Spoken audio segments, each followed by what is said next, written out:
Perfeito. Beleza. Então nós temos o uso, né, nos quadrinhos, com um personagem espantalho da DC, que é o inimigo direto do Batman. Então, Scarecrow, espantalho, que é justamente uma alegoria lá, um modelo, né, que é usado, né, como se fosse até um fantoche, que é usado para amedrontar os corvos, para manter os corvos distantes, né? Então, espantalho tem a ver com medo. E no caso do espantalho da DC, ele tem uma toxina do medo, que é justamente injetada pelas garras dele, né? Como a gente vê aqui, ó, né? Nas mãos, acoplado como se fossem as garras do Wolverine, mas na verdade eles são agulhas usadas para injetar esse veneno, essa toxina do medo. Então, daria para considerar uma arma química. Inicialmente é uma arma química individual, porque os inimigos deles são atingidos assim. Então, por exemplo, nessa imagem aqui, na parte superior direita, nós temos justamente, né, digamos assim, o gatilho do medo do Batman, que é o medo dos morcegos. Então, como o objeto de medo é o morcego, a toxina ativa, né, e digamos assim, potencializa esse medo que o Bruce Wayne, no caso o Batman, ele tem. Agora, na imagem de baixo, Heitor, nós já temos, né, o jogo Batman Arkham Knight, que foi o último da trilogia da Rocksteady. Primeiro foi Batman Arkham Asylum, depois Batman Arkham City, em 2011. Em 2015, fecha essa trilogia com Batman Arkham Knight. Né? No caso aí, o Espantalho é o inimigo principal, né? Não é mais o Coringa, né? Que vinha sendo já há muito tempo. Coringa é um vilão sensacional também, diga-se de passagem. E o Espantalho, ele ameaça de lançar essa toxina em Gotham City.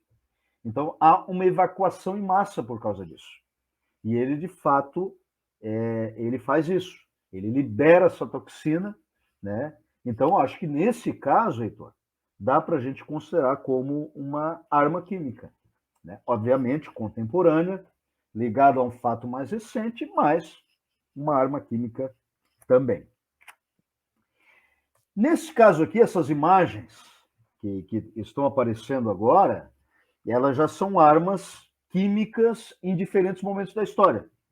Né? Então, por exemplo, nós temos nessa imagem aqui uma bomba de gás britânica, né, usada na Primeira Guerra. Nós vamos falar da Primeira Guerra especificamente já daqui a pouco. Né? Aqui nessa imagem, vamos começar com essa de baixo aqui, ó. Botar um ponteiro laser aqui para ficar mais fácil, né? Aqui nós temos um observador australiano observando uma granada que não funcionou.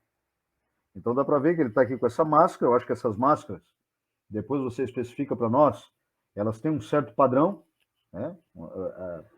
O design é diferente, mas eu acho que a lógica usada nas máscaras é praticamente a mesma. Né?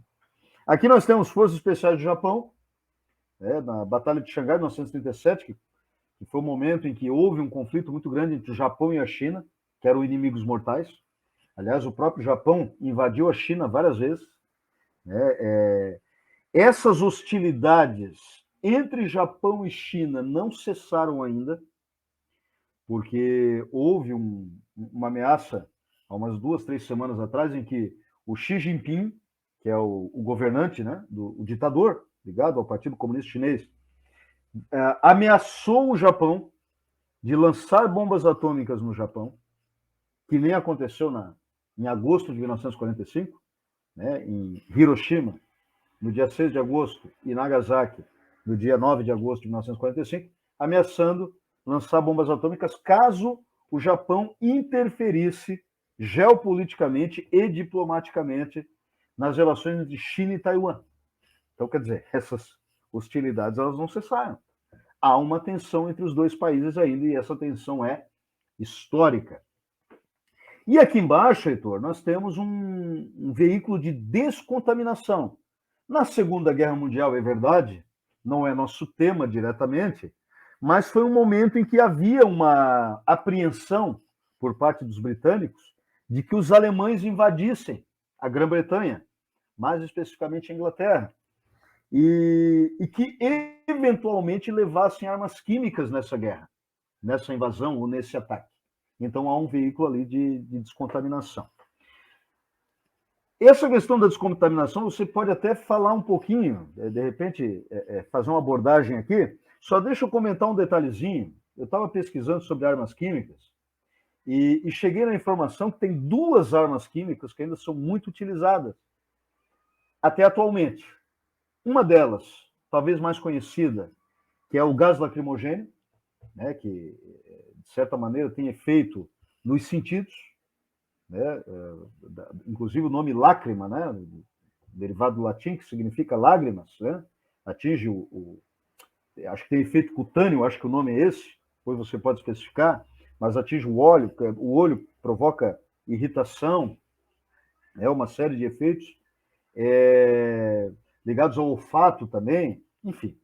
E tem o gás nervoso, que é muito utilizado ainda hoje, só que o gás nervoso é mais letal. Por quê? Porque ele afeta o sistema nervoso central, impedindo a ação de neurotransmissores, que é justamente a ligação entre o nervo e o cérebro. Então, ocorre, né, a dilatação de pupila, salivação excessiva, a pessoa começa a babar, porque ela perde o controle, né, das pápilas gustativas, pelo que eu andei pesquisando.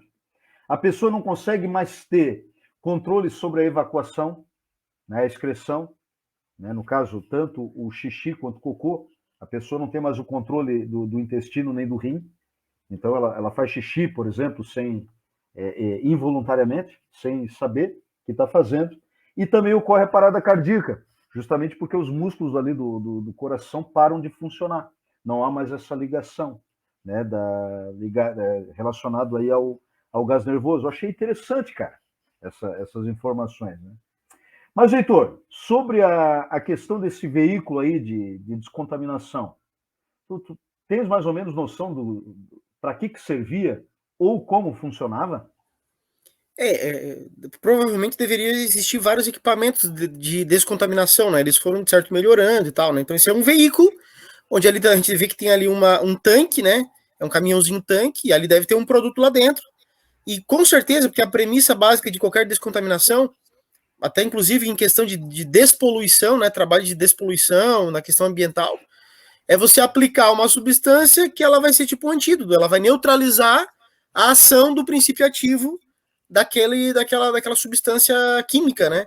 Basicamente a premissa é essa. Então provavelmente ali dentro, como as armas químicas da Primeira Guerra Mundial, elas eram baseadas no cloro, todas elas eram baseadas no cloro, provavelmente algum agente aí que ele quebra as cadeias de cloro, né? Ele neutraliza o efeito do cloro, ou a interação do cloro com as outras substâncias. E a gente já vai ver, né, por que o cloro ele é tão importante nessa questão aí, né? Porque ele é tão envolvido nessa questão. Mas, enfim, basicamente é isso. Descontaminar é você quebrar, né? Você degradar aquela substância que vai causar um efeito, né? Seja ambiental, seja de arma química, seja, enfim, o que for. Muito bem. Aliás, deixa eu até aproveitar de fazer uma pergunta. Spray de pimenta pode ser considerado uma arma química? É uma arma química natural, né? Pode ser. Isso é uma questão, também é uma questão meio que de semântica, assim, né? Uma questão de ponto de vista. Mas sim, porque na pimenta você vai ter algumas. No spray de pimenta não tem só pimenta, tem uma série de substâncias, é um aglomerado de algumas substâncias. Tem pimenta também. E ali mas no fundo é a parte química que vai causar um efeito, né?